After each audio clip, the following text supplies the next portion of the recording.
Somebody look at your neighbor and say, she finna bring it tonight. I say somebody look at your neighbor and say, she finna bring it tonight. And if you ain't got a neighbor, look at yourself and say, she finna bring it to fuck a night. Or we gonna jump right into it, because that's how we do it over here.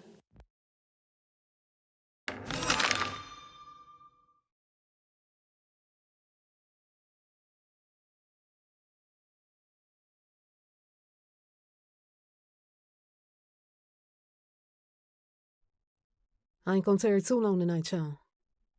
But folks been asking me. I said, so, madam, what's going on with Brian McKnight? The situation with his son. I'll first give y'all some background information, and then we gonna jump right into it. Come on, let's do it. Brian McKnight, he was born on June 5th in 1969. And he was born in Buffalo, New York. He was born into a home where his mother was known as being a faithful woman of the Seventh-day Adventist faith. And she believed that the devil hid in the television static and in secular/R&B music. That's what she believed. Brian McKnight's father, he was known as being a very structured and stern type of man. He loved to listen to gospel music, and he was good at fixing broken records and things of that nature. Ever since Brian McKnight was in his mama's womb, he heard music. He heard music from the organ in the church. He heard music from the choir rehearsals. And he even heard mama singing to him in the kitchen when she used to wash dishes. When he was about 4 years old, he joined the church choir that was directed by his grandfather. At the age of 10 years old, Brian McKnight and his family, they ended up moving to Orlando, Florida. And that's when he became obsessed, very obsessed with R&B music. After he was taught to fear R&B music, he learned what he can do with it. After Brian McKnight got a little taste of that R&B music, he said, shit, he said, fuck that. And he started composing instrumental material. He learned how to play 7 instruments, and he even put a band together. And they performed his original songs at local venues.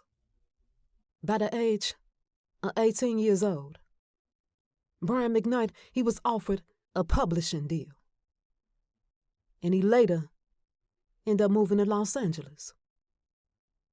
Brian McKnight's brother, Claude McKnight, known as being the founder and member of the group Take 6.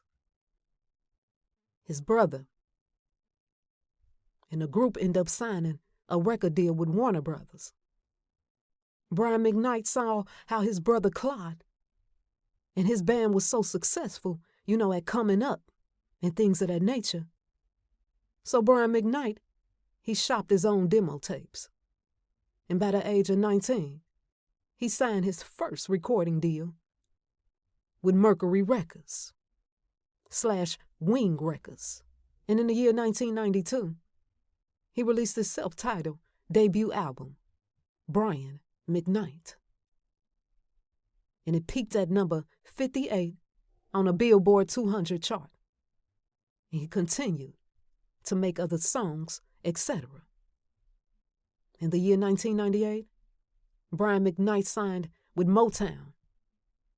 And in the year 1999, he released his album, Back at One, his most successful album that sold over 3 million copies. Brian McKnight, he went on to do more successful things in his career. And today, he still is doing those successful things.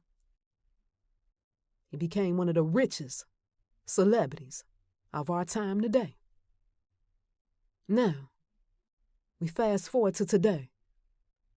And the news report said that Brian McKnight's son, Nico McKnight, that he transitioned. He passed away. That's what they told us. The news reports went on to say that he died from cancer. Now, folks ask me, and they say, so, madam, what ancestor showed you about this right here? An ancestor said, bull to the shittika. Bull to the shittika. I gotta say allegedly. But that's what ancestors said. Ancestors said it was a straight fuckaka sacrifice. Another one. I told you when most people hear that people die from cancer and things of that nature, they automatically think that that's what it is. Not knowing that witchcraft can be placed on people to make them experience that sickness. Okay. Ancestor said, don't be fooled by Brian McKnight asser. Don't be fooled by his motherfucking voice that sound like butter when he sing and shitika. Don't be fooled by that. He got some dirty shitika that's hidden in the motherfucker tobacco. He ain't as innocent as people think he is. And eventually, it's gonna come out. And I'm gonna keep that right there. Now, Brian McKnight, he know how the game go, y'all. I said he know how the game go. He another one that looked at the game and learned how the fucker could play it. Brian McKnight said, I want to make a comeback. He said, I've been gone for a minute, bitch, and I want to comes the fucker back. Y'all know how it is. The PTB said, okay, you can come back, that's okay. PTB said, okay, but we gonna get that sacrificial lamb prepared before you come back. And that's exactly what happened. And Brian McKnight's son, Nico McKnight, he ended up being the sacrificial lamb. So you gotta pay attention. They be trying to play us. You gotta know how to look into it. Brian McKnight, not too long ago, he had a son with his new wife. He had a son. Son got to be probably what? 3 or 4, 2 or 3? And he ended up giving up another one. See, that's the type of shit that they do. And people be getting it twisted. Let me tell y'all something. Nowadays, people can pick their kids. They can pick if they want twins. They can pick if they want a little boy. They can pick if they want a little girl. Don't play with me. I said he gave up one son, and guess what? Ended up having another one. And sister said, once Brian McKnight, he got his new wife and his new son and his stepkids, the stepkids that ain't his, but he look at them as is his, that he loves so fuckaka much.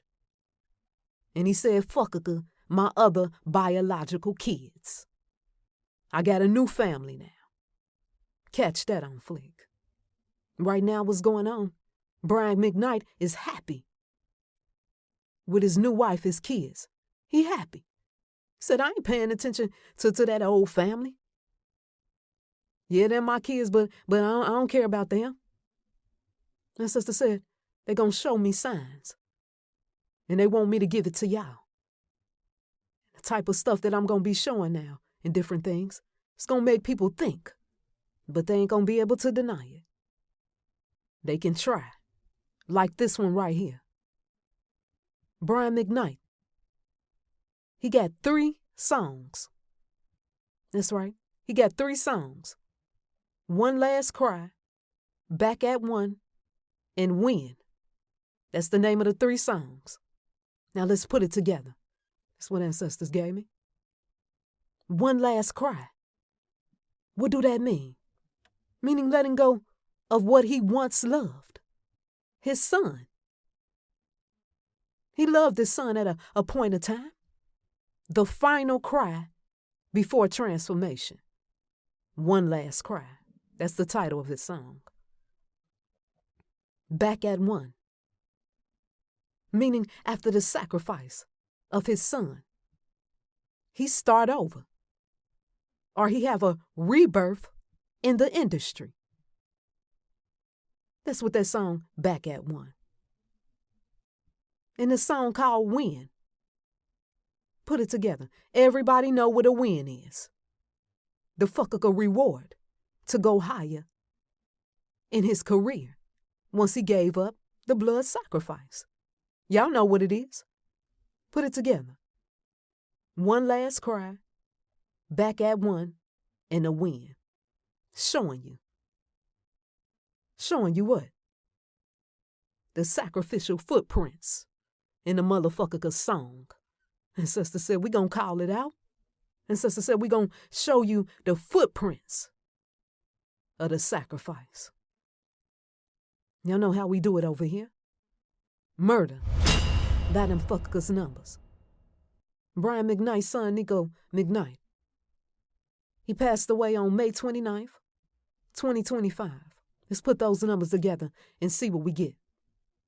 5 plus 2 plus 9 plus 2 plus 2 plus 5 equal what? 25. 2 minus 5 equal what? 3. They go to 3 right there. He died at what? Age 32. 3 times 2 equal what? 6. They go to 6 right there. When you put it together, you get the 3-6. Murder by them fuckers numbers. Don't be surprised, my people, if Brian McKnight, he come back. He start appearing in movies, commercials, interviews, even writing a fucker book.